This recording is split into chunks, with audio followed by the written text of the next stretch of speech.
There were many sad faces at the main field day when we had to announce that Jack Desbiolles could not make it due to a bad case of the flu. However, we stuck to our word that we'd get him back to the trials review day, and without further ado, I would like to welcome Jack to the front to talk about his extensive knowledge on machinery. Thank you.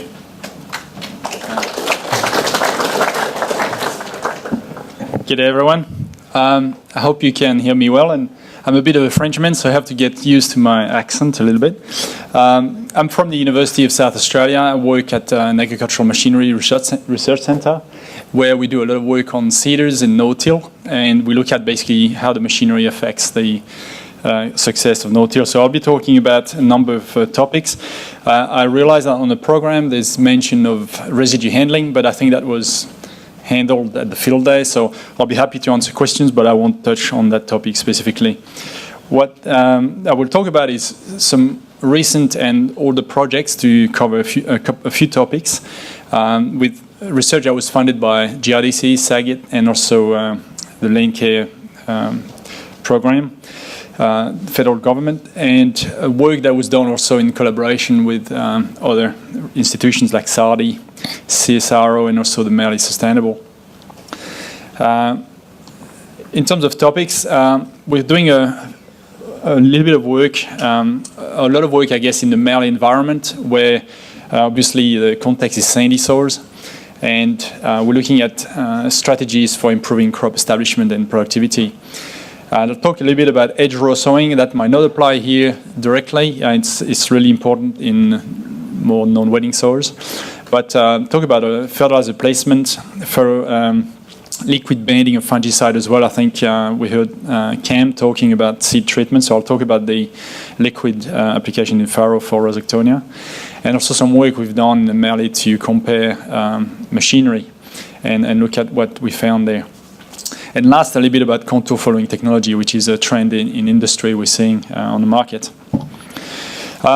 Just quickly then about precision row sowing. A lot of talks about inter-row sowing in the main for a range of reasons, agronomic and more practical reasons.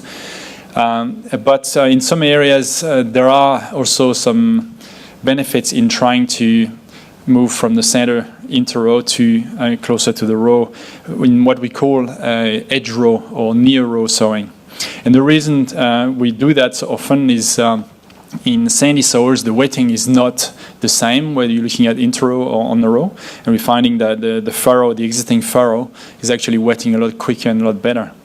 And this is an example of establishment here with an on-row sowing compared to inter-row here. And this is a sandy soil at Karonda, which had some water repellents. That's the data there in crop establishment. But the main reason we found that was because of the moisture difference between on the row and inter-row. So a lot more moisture in the furrow there, which is because of the packing and the shape of the furrow from a press wheel. And the fact also that the root system is a conduit for facilitating moisture infiltration. What was interesting for us is the fact that later in the season the difference became bigger. So we still had this issue of no wetting or poor wetting on the inter-row, but a lot more moisture on the row. So what we found as well is in this context that gives us some significant difference in the amount of weeds that come up. So sowing on inter-row gave us a lot more weeds, 4 times as many brome grasses here, and the dominant weed, compared to on-row sowing. And it's purely from the effect of the seeder opener, the point throwing soil on the dry base or on the wet base, which then promotes or not the germination of weeds. So that's an area that we're putting a bit more into. And what we found as well is there are some gradients of different pressures, and in particular rhizoctonia, with rhizoctonia being less, or the damage, I guess, from rhizoctonia being much less on the row compared to inter-row sowing. And this is due to linked, I guess, to the greater biomass, microbial biomass, and also biological activity there.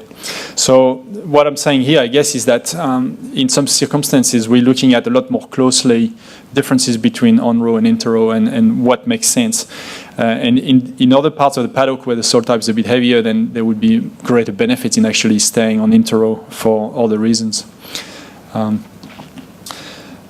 Okay, just moving on from that. What we looked at also in the sandy soils is how some of the other factors can have an effect. And here's a difference between single shoot systems.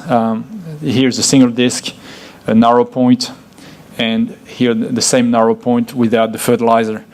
And we're finding that in the sandy soils, fertilizer toxicity actually can be quite significant. And here we had a very poor establishment with a single disc, again, because in this context, fairly non-wetting soil. But using a narrow point, which is able to push the topsoil out of the furrow and controlling the backfill, increased the quantities of seed placed in contact with moisture.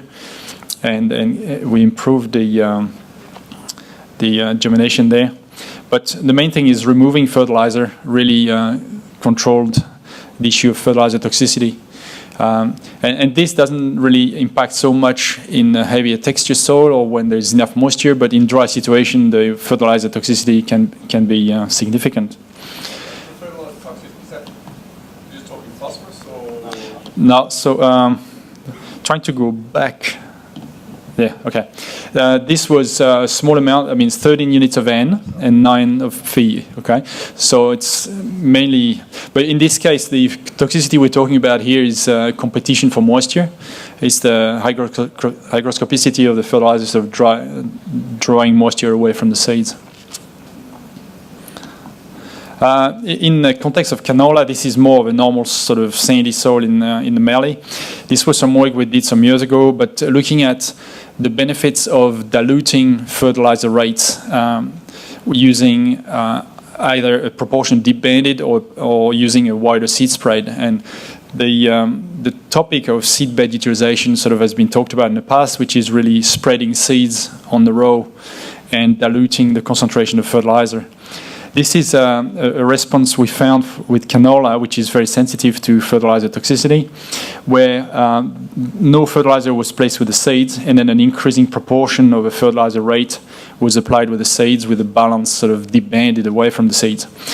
So we had two systems here. We had a conventional sort of single outlet, narrow spread system, and also we compared it with a very wide band sowing, so it's like a ribbon seeding system. And we can see with the blue bars there that the crop establishment reduced very quickly as soon as there was a little bit of fertilizer there. I mean, the rates were quite high, that's 100%, but only 20% of that applied with the seeds had a major effect. And this was, there was relatively good moisture at seeding time, but very quickly sort of drying out post-seeding. We see that the drop in crop establishment was a lot less with a ribbon system. Through the dilution effect, and the dots here shows the yield data, and there's an associated yield loss of roughly about 0.6 to 0.8 tons per hectare with that effect of fertilizer, compared with the ribbon system maintaining the yield there because through compensation mainly. So diluting fertilizer concentration through higher seedbed utilization had very strong benefits there, and that was sort of replicated in many other trials.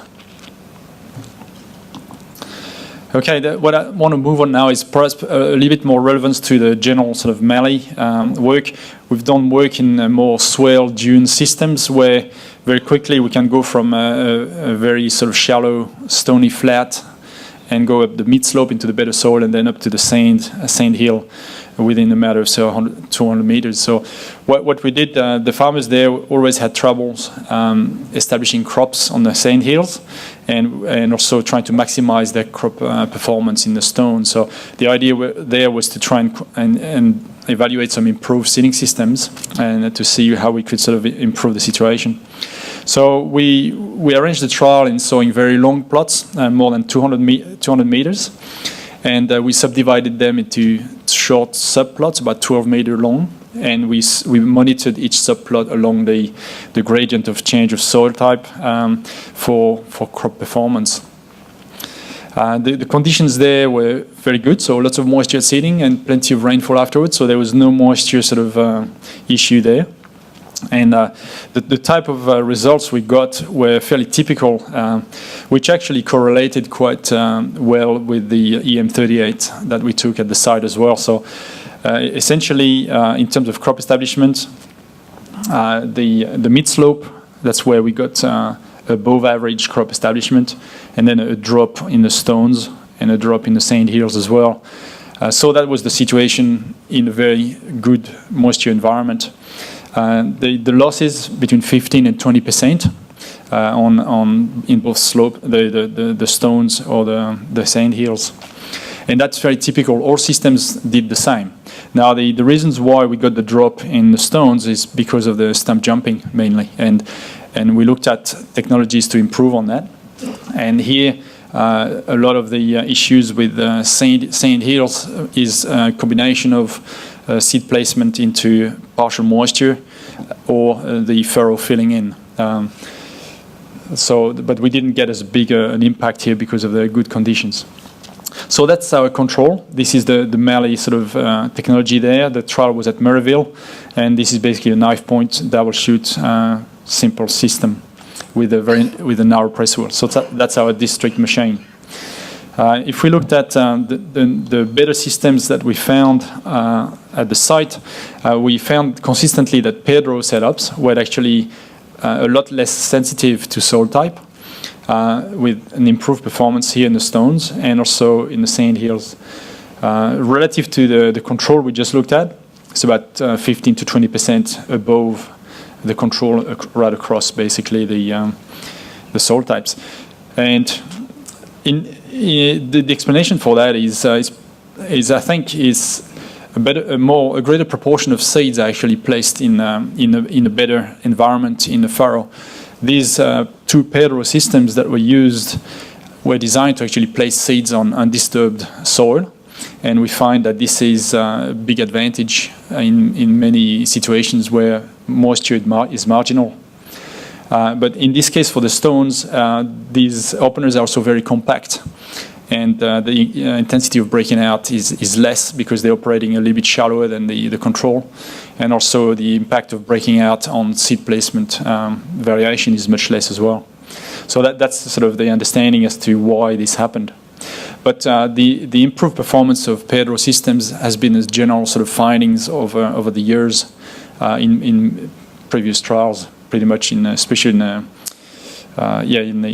higher input areas.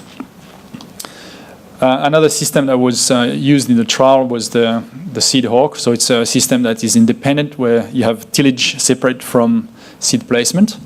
And the seed hawk obviously is very interesting for being able to operate through stones without actually affecting the seed placement. So we did measure a corresponding improvement here relative to the control in terms of crop establishment there.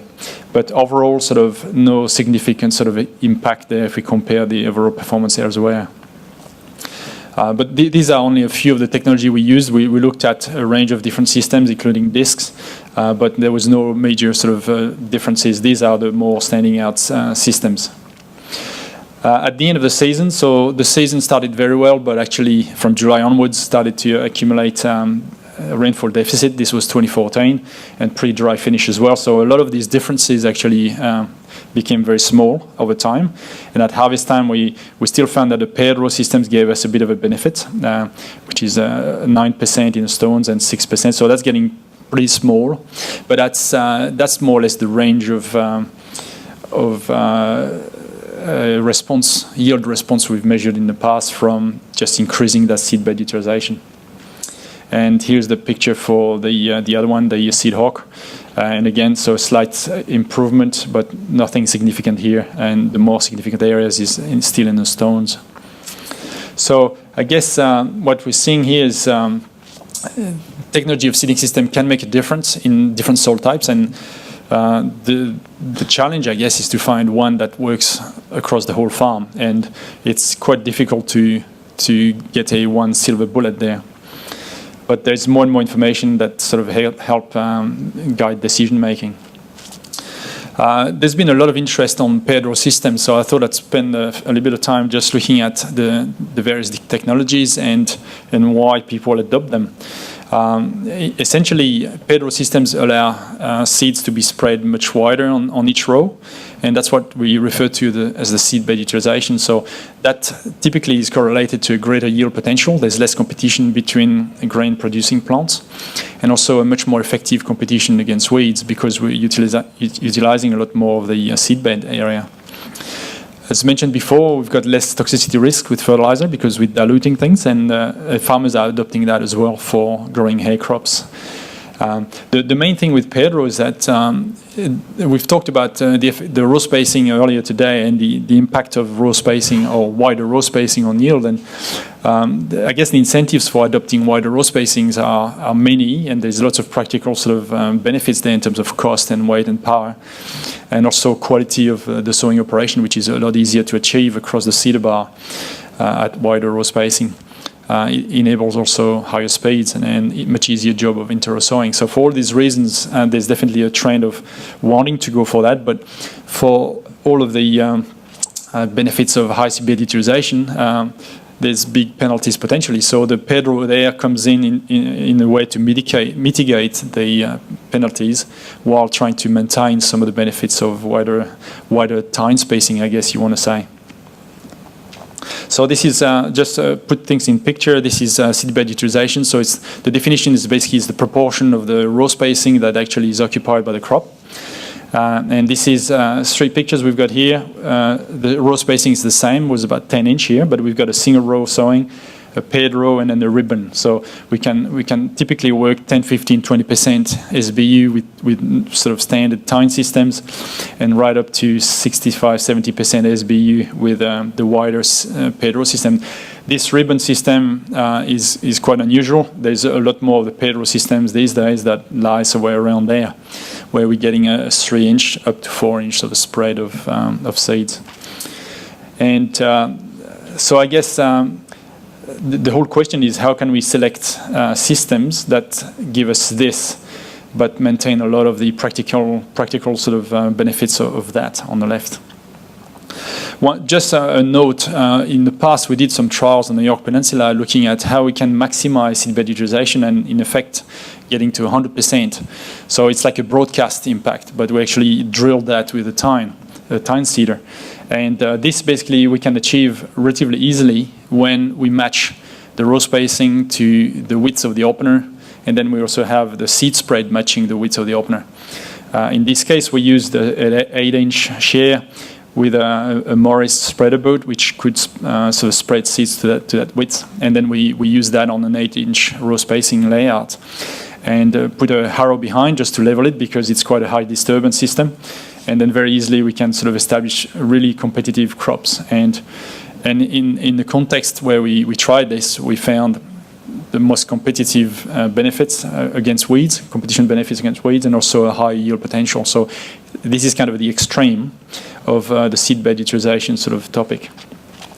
But without going to that far, there are lots of technologies out there on the market where we can just simply adapt paired row attachments to existing openers, and I think that's where probably most of the market lies. The problems though with paired row systems that in practice basically it's mostly a tine seeder setup, so it doesn't really apply to discs, although some of the hybrids can benefit from that. The only way to mimic this with the disc seeder is to go for very narrow row spacings, which is much more expensive. Typically there's a lot more disturbance involved and a lot more soil throw, so that can have some implications for furrow ridging and also potentially crop safety with some of the herbicides. Depends on the type of paired row systems, how they actually operate.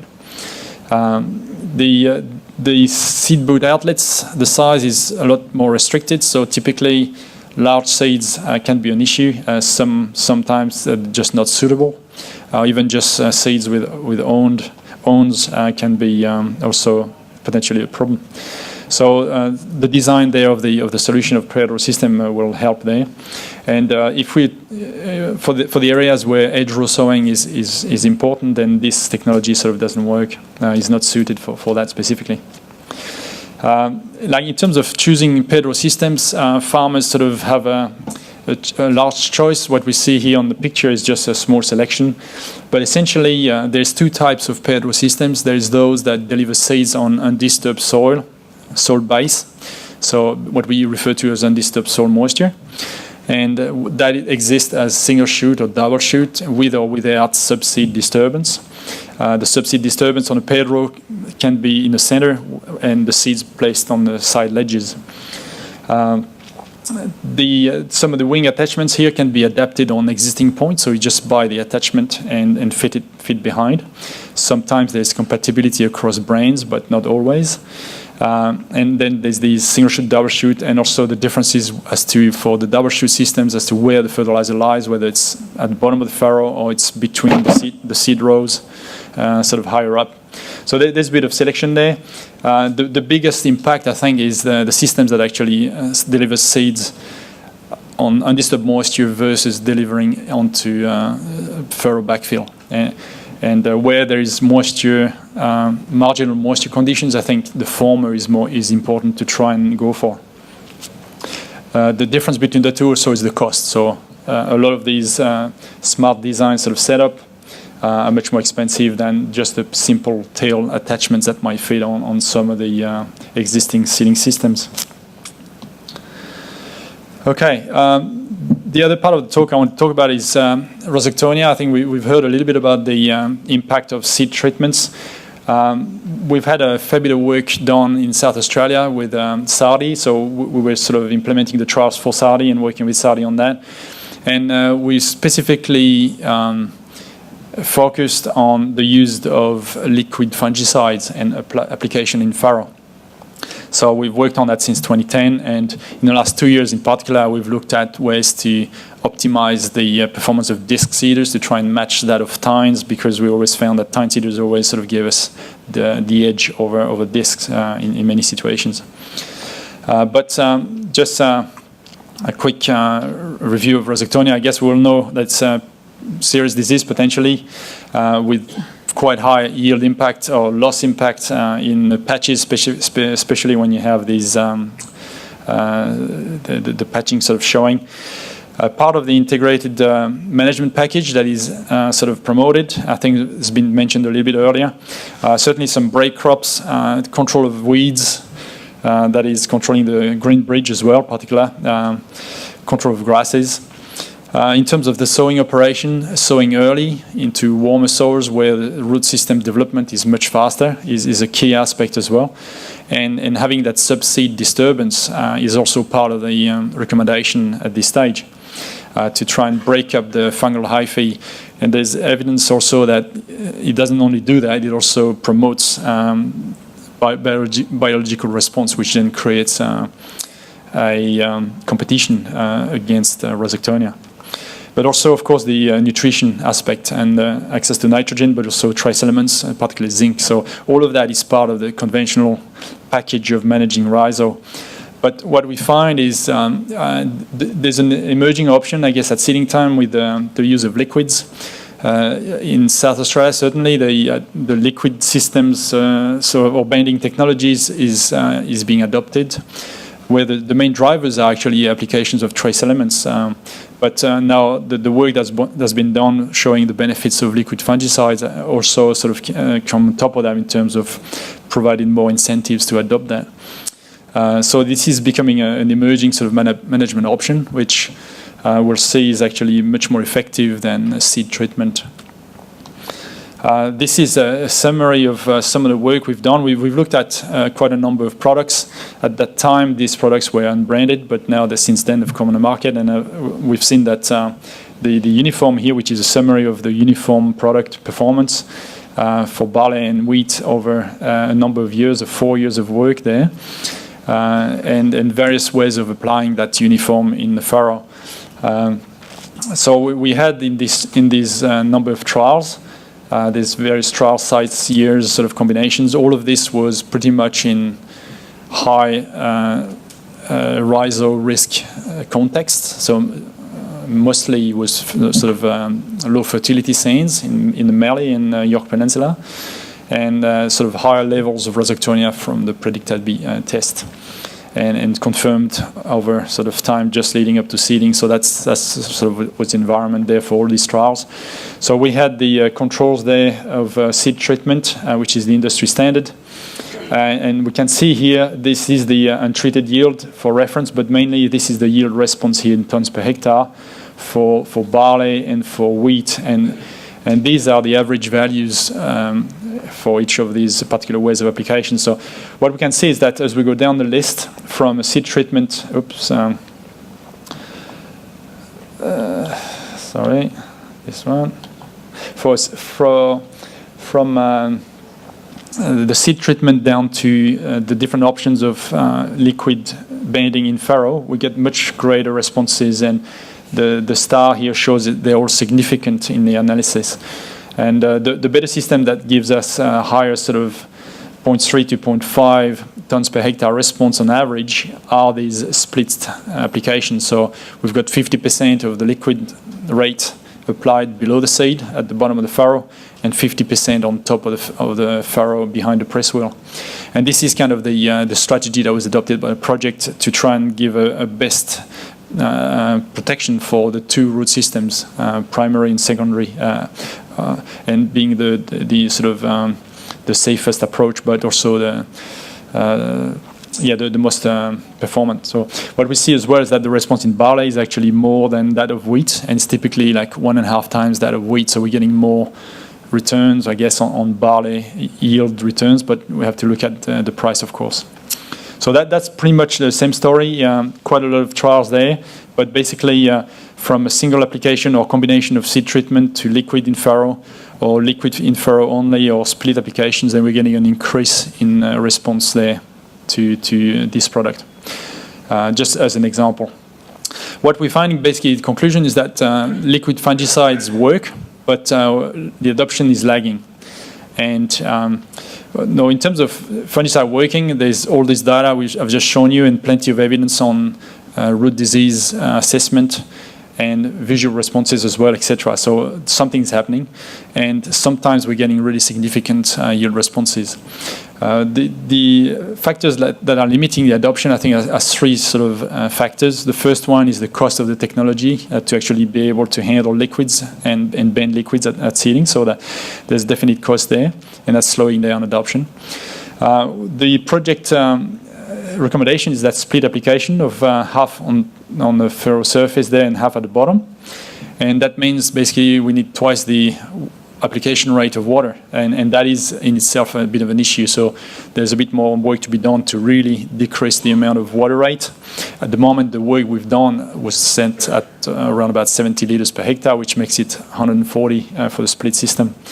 But there's evidence that suggests by lowering the water rates too much, we might sort of affect the performance as well. And the last factor that actually influences adoption is the fungicide cost as well per hectare, and we've seen some of the costs are relatively high. But it's the cost versus the predictability of the variability in yield response, I guess, from paddock to paddock and season to season, even though the data shows there's a risk. And there are some interactions with season, with herbicide history, with nutrition and other root diseases, like crown rot, for example. So these, we don't really understand them well enough to be able to improve the prediction of crop response, but that's where I guess the future work is. But in terms of the situation today, this is pretty much where we're at with the liquid fungicide in farrow. Okay, the last part of the talk, quickly, a few slides. It's about contour following issue. I think I was talking with Claire before a few days ago, and she mentioned that there's some interest in looking at what is the impact of contour following technology on seeding systems, and what is the potential sort of benefits of that. And I had to go back to quite a few years. We did some trials in the late 90s actually with the earlier designs of contour following seeding systems. And nowadays there's a lot of technologies out there on parallelogram or trailing arms which allow a degree of contour following of the seed boot. Some of the systems are pretty sort of simple. The tine is still rigid, but we have a gauge wheel there controlling the depth of the seed bending. And there's many different options on the market, either center row seeding or side bending often. And these are sort of well known. They've been around for a while. The same sort of technology exists as a retrofit, so we can actually add these on the toolbar, on a common sort of tine bar, etc., and provide that degree of flexibility for better controlling seed placement. So this is the lowest cost and simplest technology we can find. The more expensive technologies that are now more coming out on the market is where the whole system is contour following. So it's both the opener and the seed bending device, either as a split system, like the Seed Hawk or the Seed Master, or as a integrated setup. So we have the whole lot being regulated by the wheel, and then we have the system here, which is the opener and the seed bending and fertilizer bending unit. Single shoot, double shoot, paired row, single row, etc. So all sorts of combinations. So this is the technology, and there's definitely a shift in the industry that we see for these machines sort of being of rising interest. And just passing as well, just want to mention that most disc systems also are contour following. And this is just an example of the system. So there's a lot of the systems now that are able to follow contours. But if we compare to still the standard tine systems, these are pretty much rigid. And of course, we know the flexi bars, like FlexiCore, for example, would be an in-between there where we have a degree of contour following built into the bar itself, not the seeding system. But I'll just show some data we got back in the late 90s, which is when these systems were just slowly emerging, and we were working on prototypes then.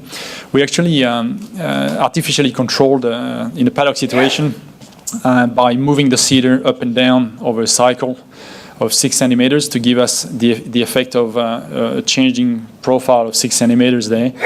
And we did this using a conventional sort of fixed tine setup and also a newer design with a contour following system. And we can see, for example, over that 3-meter distance of travel where we had one cycle of up and down over that 6 centimeters sort of rise and fall. Then we're looking at here, this is the seed placement data going from quite deep, 8 to 10 centimeters here, and rising to rather shallow, like 2 to 3 centimeters, and back to deep again. So this is the impact of that change in contour height with that conventional fixed system. And of course, the advantage of the contour following tine is actually to control that completely. And so, and basically whatever happens with the ground moving up and down and the frame being the same, basically that system really is able to control seed placement. And that's the main pathway of how a contour following system improves crop establishment across the paddock. And in this particular trial, we evaluated the effect on yield as well. This was barley. And what we find that GFO is the ground following opener.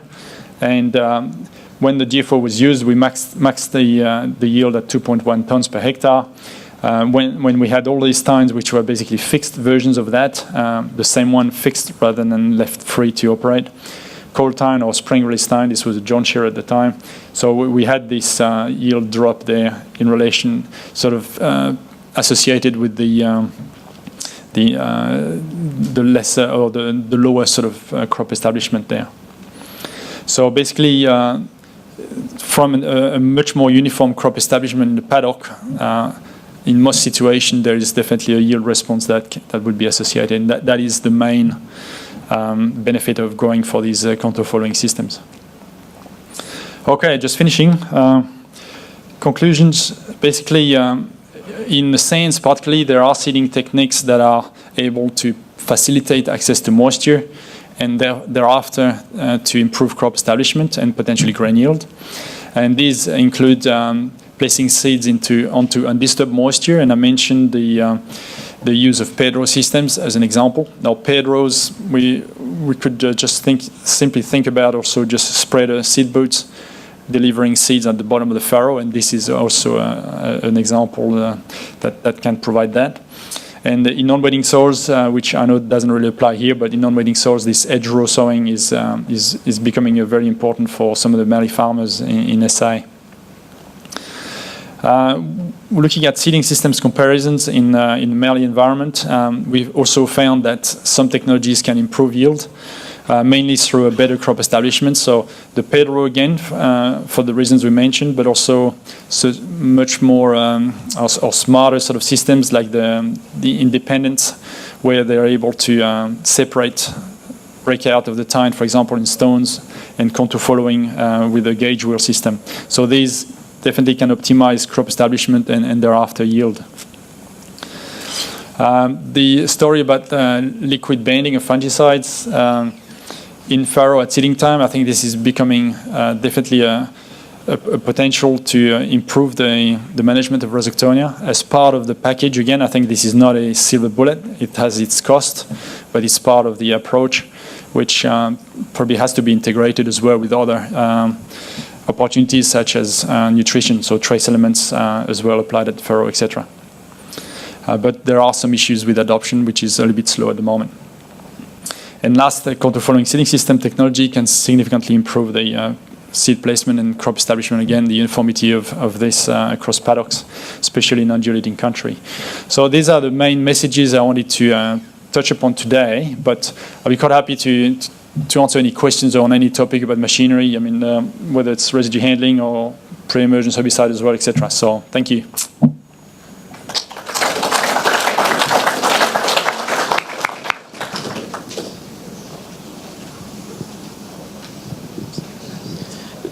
Jack, just looking at your system of spreading seed across a much wider furrow, Yeah. are there any implications for phosphorus rates associated with that? Do you need to up the rate so that all seeds get equal access to phosphorus? I guess that hasn't been looked at specifically in trials, but what it means, I guess, is if you're planning to put phosphorus with the seeds, you probably will dilute everything. So you've got the proximity between grain and between fertilizer grains as well will be less. So perhaps the fertilizer access efficiency will be lower in that sense. But that hasn't really been looked at as far as I know in the environment here. But yeah, so unsure of that. Jack, if you've got a paired row system that's, say, giving you 2 rows of seeds at 75 mil apart, do you then need to increase the width of your press wheel end to match that system? Yeah. Where's the question from, actually? Yeah. Oh, there. Okay, right. Yep. I couldn't quite see. Yes, you do. I mean, basically, really, the press wheel systems associated with paired rows typically need to be as wide as, at least, to make sure there's a pressing over the full width. There's a range of sort of combinations we can see, I think, on commercial machines, but I would suggest that you probably need as even a surface profile as possible over the width. So you tend to go for flatter, rounder sort of shape, but definitely wide. Yeah. So 100 mil to 120 mil wide. A lot of the tires that are available here, or some of the imported seeders, sometimes have even wider than this. That's the first thing. Basically, I would not use a narrow press wheel pushing in the center. Yeah, I definitely avoid that. Yeah.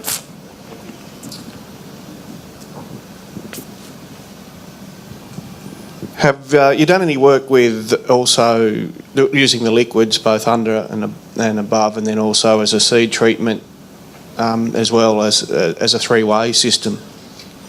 Not as a three-way, but as a two-way. I guess the combinations we looked at is a seed treatment and in-furrow banding below the seed only. So it's 50% rate at the bottom of the furrow, and then a recommended rate on the seed. So that was the seed treatment combination with liquid that we looked at. Essentially, when you look at the labels, there are very specific ways that the registration of the product sort of shows how you should use it. So in the case of uniform, I think you've got the split at 2 rates. You can do a 50-50 at 2 different rates. You also have a recommendation of seed treatment with vibrance and uniform in furrow. That these are the sort of the common sort of registered sort of setups. But the three-way, I guess, could be potentially beneficial. But yeah, it's something to think about. It's going to be a much higher cost again because you've got the full rate of uniform plus the rate of seed treatment as well. So it's all about getting the money back. At the moment, I think one of the issues we're having is, despite all the best sort of conditions at seeding time in terms of high levels of rhizo, we're not certain that we'll get a yield response that is significant or that is sufficient to get a return in some cases. But what we found is that this split application where we target the two root systems, so half the rate for the primary roots placed below the seeds at the bottom of the farrow, and the other half behind the press wheel on the surface to then eventually sort of protect the crown roots.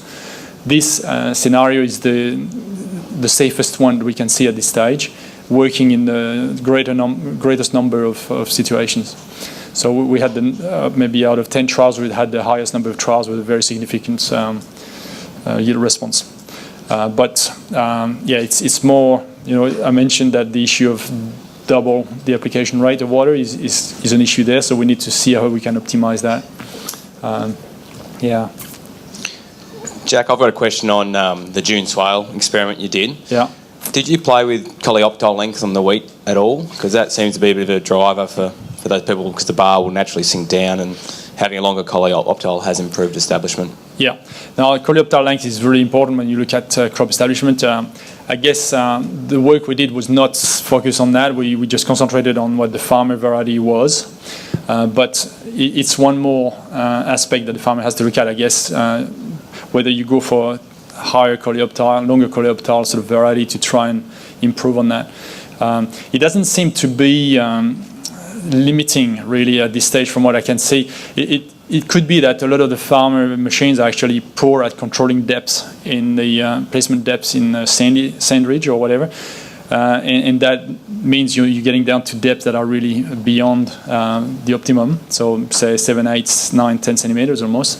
And in that case, a longer coleoptile weight would help.